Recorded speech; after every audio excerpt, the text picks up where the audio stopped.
तो फिल्म की शुरुआत में तबाह हुई दुनिया दिखाई जाती है और बताया जाता है कि इस दुनिया की तबाही के पीछे एक बहुत बड़ा मेट्रॉइड था जो जमीन से टकराया और सब कुछ जलकर भस्म हो गया। अब बस जमीन पर एक छोटा सा शहर और कुछ सर्वाइवल्स बचे हैं। ये सभी लोग एक चर्च के फॉलोवर हैं जहाँ प्रीस्ट है पैट्रियार्क। यहाँ के असूल बहुत ही सख्त हैं और सबको हर हाल में मानने पड़ते हैं। और इसी शहर में ग्रे नाम की एक विच भी है। वो हर किसी की विश को पूरा करती है। इसीलिए चर्च के लोगों को लगने लगा है कि कहीं लोग इनसे भागकर ग्रे के साथ मिलकर एक नई कम्युनिटी ना बना लें। इसीलिए पैट्रियार्क इन्फोर्सर को ग्रे को फांसी देने का हुक्म देता है। इन्फोर्सर यहाँ के सभी लोगों के सामने ग्रे को फांसी देती है। उसके पाँव के नीचे से स्पोर्ट खींच लेती है और जैसे ही इन्फोर्सर यहाँ से जाती है तो ग्रे अपना जादू दिखाती है। वो इन्फोर्सर के ही एक बंदे को हिप्नोटाइज कर देती है। उसे इल्यूजन दिखाती है कि जैसे वो ही फांसी पे चढ़ रहा हो और अपने आप को मारने के लिए वो अपनी रस्सी पे गोली चलाता है, लेकिन असल में ये गोली चलती है ग्रे की रस्सी पर और ग्रे फांसी से छूट जाती है। इसके बाद ग्रे उसे दोबारा एक इल्यूजन दिखाती है जिसमें ग्रे उसके पास आ रही थी। ग्रे को मारने के लिए वो गोली चलाता है तो देखने को मिलता है असल में ये गोली उसने अपने ही साथी को मारी। सारा शोर सुनकर इन्फोर्सर पीछे आई और सबसे पहले उसने इस सिपाही को मार दिया जो ग्रे के पोजेशन में आया था। इसके बाद इन्होंने हर जगह ग्रे को ढूंढा लेकिन ग्रे इन्हें कहीं नहीं मिली। वो छुपी हुई इधर ही थी, लेकिन उसने इन सबको इस तरह दिखाया कि ग्रे यहाँ नहीं है और फिर यहाँ रुककर एक एक करके उसने इन्फोर्सर के सभी सिपाहियों को मार डाला। उसने इन्फोर्सर के गले पर जब चाकू रखा तो इन्फोर्सर ने कहा मार दो मुझे, लेकिन ग्रे ने उसे मारा नहीं बल्कि उसी को फांसी पर चढ़ाते हुए वो यहाँ से चली गई। अब सीन कट होता है और हमें बॉयज को दिखाया जाता है। वो एक टनल के करीब से गुजर रहा था तो अचानक बहुत सारे डाकू उसके ऊपर हमला कर देते हैं। एक उसी की ही बंदूक उसके घोड़े से उतारने की कोशिश करता है तो एकदम से 2 मुंह वाला सांप उस डाकू के ऊपर हमला करके उसे डस देता है। इसके बाद बॉयज बाकी के बचे हुए डाकुओं से लड़ता है। किसी को अपने स्किल से फाइट करते हुए मारता है तो किसी को अपनी बंदूक से शूट कर देता है। और इस तरह से सब कुछ मैनेज करने पे हमें पता चलता है कि बॉयज कोई आम इंसान नहीं था, वो एक बाउंटी हंटर था और अपने काम में बहुत ही ज्यादा माहिर भी था। हमें दोबारा ग्रे को दिखाया जाता है जिसके पास यहाँ की क्वीन और उसका खास आदमी मिलने के लिए आए हैं। असल में क्वीन ग्रे से चाहती थी कि वो उसके लिए एक शेप शिफ्टर की पावर लेकर आए। ग्रे इसके लिए क्वीन से भारी कीमत मांगती है और कहती है कि मैं ये तुम्हारा काम आने वाले फुल मून तक करूंगी, जिसके आने में सिर्फ 6 दिन रह गए थे। ये दोनों यहाँ से चले जाते हैं और कुछ देर बाद यहाँ पर क्वीन का खास आदमी आता है और ग्रे से क्वीन के काम को ना करने को कहता है क्योंकि उसे लग रहा था कि क्वीन जो करना चाह रही है वो ठीक नहीं है। हैरानी की बात थी कि ग्रे उसकी भी बात मान गई। हालांकि ग्रे इस आदमी की बात नहीं मानना चाहती थी, लेकिन क्योंकि उसके ऊपर एक कर्ज था, एक शराब था कि वो किसी की भी विश को मना नहीं कर सकती थी, तो उसने इस आदमी की भी विश मान ली। अब कहानी में ट्विस्ट है कि किस तरह ग्रे इन दोनों ऑपोजिट विशेस को मैनेज करेगी। वो अब अपनी पावर्स से पूरे लॉस्ट लैंड में शेप शिफ्टर को ढूंढने लग जाती है जिसे उसे मारना है। वो अपने वीएन में देखती है कि बहुत से लोग शेप शिफ्टर का शिकार करने आए थे, लेकिन फिर ये सब उसी का शिकार बन गए। इन सबको मारने के बाद शेप शिफ्टर ने जोर से दहाड़ मारी और यहाँ पर डर कर ग्रे का जादू भी टूट गया। सीन कट होकर हमें क्वीन को दिखाया जाता है जो इस टाइम किंग के पास थी। पहली मर्तबा हमें किंग को दिखाया गया जो कि बहुत ही ज्यादा बीमार है और बेड पे है। ग्रे बॉयज से मिलने के लिए आई है क्योंकि बॉयज यहाँ का सबसे अच्छा हंटर था और ग्रे को अपना मिशन पूरा करने के लिए ऐसे ही किसी आदमी की जरूरत थी। वो उसे शेप शिफ्टर को मारने के बदले अच्छे पैसे देने की ऑफर करती है। ग्रे बॉयज के साथ खुद भी द लॉस्ट लैंड जाना चाहती थी जहाँ पर उस शेप शिफ्टर का बिल है।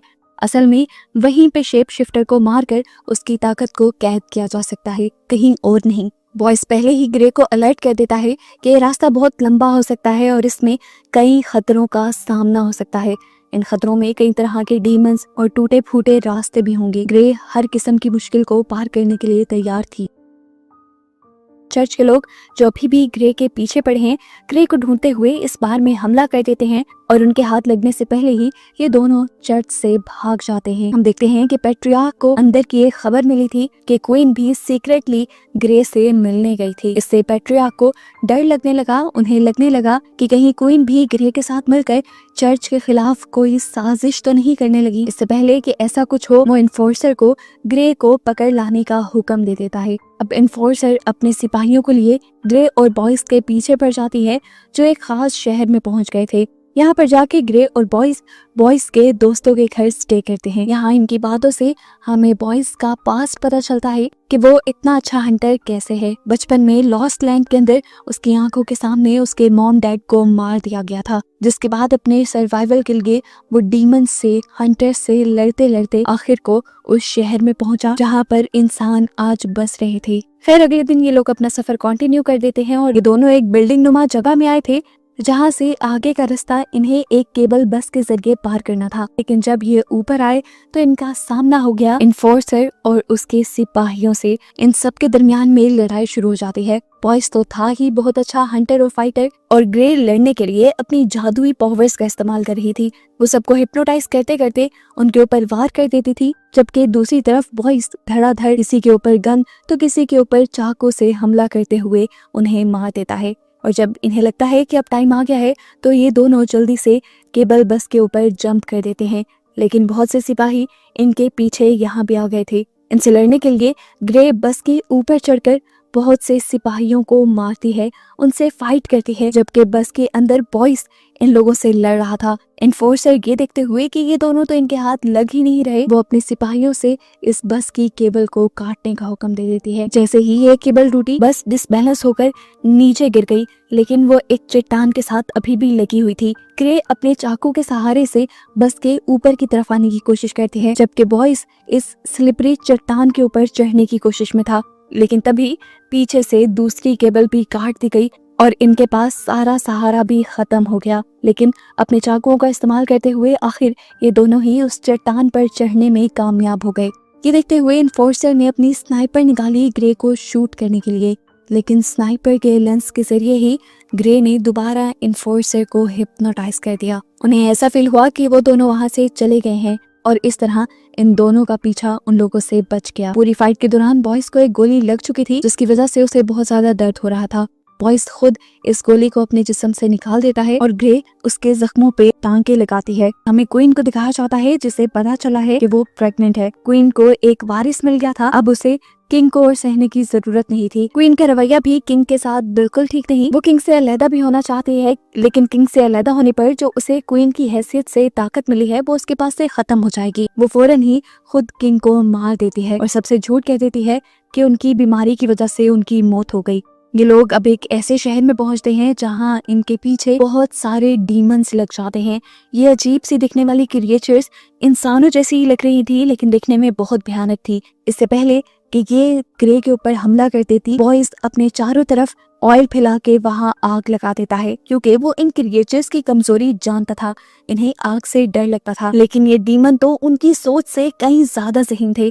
जमीन के नीचे से निकल कर आए और आग को बुझाते हुए वो इनके करीब बढ़ने लगे। अपने करीब आने वाले डीमंस को बॉयज मारने लगा और इस तरह इतने सारे डीमंस से इन दो इंसानों को बचते हुए देखकर डीमंस के लीडर को हैरानी हुई और वो सामने आ गया। उसको देखते ही ग्रे ने अपना जादू चलाया, उसे हिप्नोटाइज करके इन सारी क्रिएचर्स को अपने से दूर करवाने का ऑर्डर दिलवाया, जिसके बाद मौका मिलते ही वो अपने हाथों से आग निकालती है और यहाँ पर सारे के सारे ये डीमन क्रिएचर्स भस्म हो जाते हैं और आखिर इनका पीछा छूट जाता है। आगे चलकर बॉयस उससे पूछता है, मुझे तो आग की तपिश फील ही नहीं हुई, तुमने वो आग कैसे जलाई थी? तब ग्रे ने उसे हकीकत बताई कि असल में मैंने वहाँ कोई आग नहीं जलाई थी, बस इन सारे डीमंस को इल्यूजन दिखाया था। डीमंस अपनी सोच और आग के डर की वजह से ही मर गए थे। अब अगला शहर लॉस्ट लैंड था, कुछ ही देर की दूरी पर। बॉयस उसे इस मर्तबा भी रोकता है और कहता है, सोच लो, आगे चलना बहुत ज्यादा खतरनाक है, तुम्हारी जान भी जा सकती है। अब ये लोग बात करते हुए ब्रिज पार ही कर रहे थे कि इन्होंने देखा इन्फोर्सर अपनी बहुत सारी आर्मी लेकर इनके पीछे आ रही थी। सामने इनके ब्रिज ही था, कोई और रास्ता था भी नहीं, बचते कैसे? तभी ग्रे को एक और आइडिया आता है। वो ब्रिज पर तेजी से भागने लग जाती है और इन्फोर्सर भी ट्रेन की स्पीड ज्यादा करवाते हुए ग्रे को कुचलने का प्लान करती है। लेकिन एक पॉइंट पे जाकर इन्फोर्सर को पता चलता है कि ये ब्रिज असल में टूटा हुआ था। उनकी स्पीड इतनी तेज थी कि वो ब्रेक भी नहीं लगा पाए और ब्रिज के आखिर पे पहुंचने पर ग्रे ने जंप लगा ली, जहां उसे नीचे लटके हुए बॉयस ने पकड़ लिया और उसकी जान तो बच गई, लेकिन इन्फोर्सर और उसके सारे साथी यहाँ पर मारे गए। जहाँ जब पेट्रियार्क को पता चलता है कि उसके सभी साथी मारे गए तो उसे डर लगने लगा। उसे लगने लगा कि वो जो मजहब के नाम पे सबको अपना गुलाम बनाए बैठा है, कहीं ये ना हो कि क्वीन ग्रे के साथ मिल जाए और उसकी ये ताकत उससे छिन जाए। इसीलिए वो सारे लोगों में ये जाहिर करने की कोशिश करता है कि क्वीन ग्रे के साथ मिलकर इस जगह को बर्बाद करना चाहती है। क्वीन को जैसे ही इस चीज की खबर मिलती है तो वो अपने खास आदमी से अपनी बात मनवाने का फैसला करती है। उसे अपने करीब करते हुए अपने प्यार के वश में करके वो उसके जरिए पेट्रियार्क और उसके सारे लोगों को मरवा देती है। वो जगह, वो गार यहीं पे था जहाँ पे वो शेप शिफ्टर रहता था। अभी कुछ ही देर में फुल मून भी होने ही वाला था। ग्रे ने देखा कि यहाँ पे बहुत सारे ह्यूमन स्कल्स रखे हुए थे। बॉयस ने बताया ये सभी उन लोगों के स्कल हैं जो शेप शिफ्टर का शिकार करने आए थे। अभी भी सोच लो, वक्त है। लेकिन ग्रे उसकी बात नहीं सुनती और बड़े बड़े चांदी के नुकीले नाखून लगाने लग जाती है। ये पहनकर वो बॉयस को एक बहुत बड़ा राज रिवील करती है और बताती है कि तुम्हें क्या लगा, मैं नहीं जानती, मैं जानती हूँ कि तुम ही वो शेप शिफ्टर हो। मैंने अपने जादू के जरिए पता चलवा लिया था इस बात का और मैंने तुम्हें ही इस काम के लिए इसलिए हायर किया क्योंकि तुम यहाँ रहते थे, तो यहाँ तक सेफली तुम ही मुझे पहुंचा सकते थे और तुम्हें यहाँ तक लाने का मकसद ही ये था कि तुम्हारी ताकत लेने के लिए तुम्हें तुम्हारी जगह पे तुम्हारे बिल मिला के मारना जरूरी था। फुल मून होते ही बॉयस भी उसी के सामने एक शेप शिफ्टर यानी एक भेड़िए में तब्दील होने लगता है। इस भेड़िए के रूप में आते ही बॉयस की ताकत कहीं ज्यादा बड़ी हो जाती है और वो ना चाहते हुए भी ग्रे के ऊपर हमला कर देता है। ग्रे भी अब लड़ने के लिए उससे उठी थी। अपने जादू से वो बॉयस को हिप्नोटाइज करते हुए ऐसा दिखाती है कि जैसे बहुत सारे परिंदे उसके पास आ रहे हैं। इन परिंदों को हटाने के लिए वो हाथ इधर उधर करने लगता है और इतनी ही देर में एक बहुत बड़ा सा परिंदा उसके ऊपर हमला करने के लिए पहुंचता है। उससे बचने के लिए जैसे ही बॉयस पीछे होने लगा तो उसकी कमजोरी और उसके भटके हुए दिमाग का फायदा उठाते हुए ग्रे अपने चांदी के नाखूनों से उसके ऊपर हमला कर देते हैं। इतने में ही चांद भी बादलों के पीछे छुप जाता है और बॉयस की बॉडी इंसानी शक्ल में आ जाती है। ग्रे के हमले की वजह से वो फिलहाल बेहोश हुआ था। जब उसे होश आया तो उसे जंजीरों से बांधा गया था।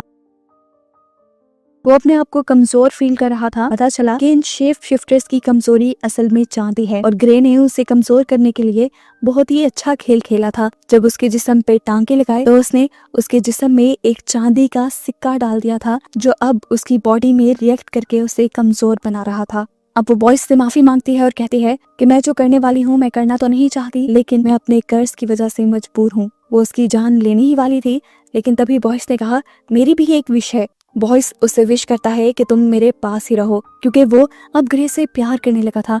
ये सुनकर ग्रे की आंखों में आंसू आने लगे और उसने कहा कि हर विश की एक भारी कीमत भी चुकानी पड़ती है। बॉयस इसके लिए भी तैयार था, लेकिन ग्रे तो बुरी तरह फंस चुकी थी। वो क्वीन की विश पूरी करती, क्वीन के खास आदमी की या फिर बॉयस की। जैसे ही फुल मून दोबारा बादलों से बाहर निकलता है, बॉयस एक शेप शिफ्टर में बदल जाता है और ग्रे बेदर्दी से उसके जिस्म के अंदर अपना खंजर स्टैब करते हुए उसे मार देती है। तो उसके बाद के सीन यही कट हो जाता है और हमें अगली सुबह का सीन दिखाया जाता है। ग्रे के हाथ में हमें बॉयस की भेड़िए वाली खाल दिखाई जाती है। ग्रे के वापस आते ही वो देखती है कि यहाँ के सारे लोग बहुत ज्यादा खुश थे, क्योंकि वो चर्च की हुकूमत से तंग आ चुके थे और उनके लिए उम्मीद की एक किरण सिर्फ ग्रे ही थी। ग्रे के आते ही वो अपना प्रोटेस्ट शुरू कर देते हैं और सारे के सारे बागी बन जाते हैं, चर्च के ऊपर हमला कर देते हैं और चर्च का क्रॉस भी गिरा देते हैं। ग्रे अब सबसे पहले जाती है क्वीन के खास आदमी के पास। वो उसे बॉयस के खाल देते हुए कहती है कि क्वीन को अपना खून इसके ऊपर डालना है, तब इसकी ताकत क्वीन के अंदर चली जाएगी।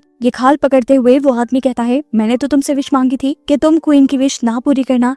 तो ग्रे यहाँ पे उसे ट्विस्ट बताती है कि क्वीन असल में शेप शिफ्टर बन के बॉयस को पाना चाहती थी, लेकिन वो ये नहीं जानती थी कि शेप शिफ्टर सिर्फ एक ही है, बॉयस। क्वीन को शेप शिफ्टर बनाने के लिए बॉयस की ही मुझे जान लेनी पड़ी और तुम्हारा विश करने का मकसद था कि तुम्हें क्वीन मिल जाए। अब बॉयस मर चुका है तो क्वीन भी तुम्हारी हो चुकी है। अब जब क्वीन को ये हकीकत पता चलती है कि बॉयस मर गया तो वो पूरी तरह टूट गई। उसे वो लम्हे याद आए जब बॉयज ने उसे कहा था कि तुम मेरी तरह नहीं हो, मैं अपने ही तरह के किसी से शादी करना चाहता हूँ। तभी क्वीन ने शेप शिफ्टर बनने का फैसला किया था, लेकिन वो ये नहीं जानती थी कि अपने इस फैसले में वो बॉयज को ही खो देगी। वो पूरी रात इसी गम में रही। फुल मून होने तक उसने अपना रिचुअल कंप्लीट नहीं किया और सुबह की सूरज की रोशनी शेप शिफ्टर की खाल पर पड़ते ही वो खाल आग की तरह जलकर राख हो गई। अब क्वीन गुस्से में अपने खास आदमी यानी जैरिस को ही मार देती है, जो इस टाइम क्वीन के पास आया था। लेकिन बाहर जाने पर उसे एहसास हुआ कि उसने इमोशंस में बहुत बड़ी गलती कर दी थी। उसने जैरिस को मार दिया था, जिसकी फौज के जरिए वो बाहर के लोगों से लड़ पाती जिन्होंने बगावत कर दी थी। सीन कट होकर हमें बॉयज को दिखाया जाता है जिसे सुबह होते ही होश आ गया था। वो जब मरा था तो एक शेप शिफ्टर था, उसकी जान उसकी खाल में थी। क्योंकि उसकी खाल का इस्तेमाल क्वीन ने नहीं किया तो उसकी जान दोबारा बॉयज के अंदर आ गई और वो जिंदा हो गया। गुस्से में बॉयज ग्रे के पास आता है और उसकी गर्दन पे चाकू रख देता है। वो उससे सवाल करता है कि तुमने आखिर मुझे क्यों मारा, हालांकि मैंने तुम्हारे से विश की थी कि तुम मेरे पास ही रहो। ग्रे उसे सच्चाई बताती है कि मैं फ्यूचर पहले से ही देख चुकी थी। मैं जानती थी कि क्वीन तुम्हारे पास रहने के लिए ही एक शेप शिफ्टर बनना चाहती है, जबकि क्वीन का खास आदमी भी उसे चाहता है। मैंने फ्यूचर में देख लिया था कि क्वीन तुम्हारे मरने के गम में अपने खास आदमी को मार देगी और तुम्हारी खाल नहीं उड़ेगी, जिससे तुम्हारी जान तुम्हारे अंदर वापिस आ जाएगी। इस तरह क्वीन की, उसके खास आदमी की और तुम्हारी तीनों की विशेष पूरी हो जाएंगी। बॉयज ये जानकर बहुत ज्यादा हैरान हुआ और खुश भी, क्योंकि अब ग्रे यानी जिससे वो प्यार करता था वो उसके साथ रहने वाली थी, कि ये दोनों एक साथ निकल जाते हैं अपने अगले मिशन के लिए। और बस यही दिखाते हुए ये मूवी यहाँ खत्म हो जाती है।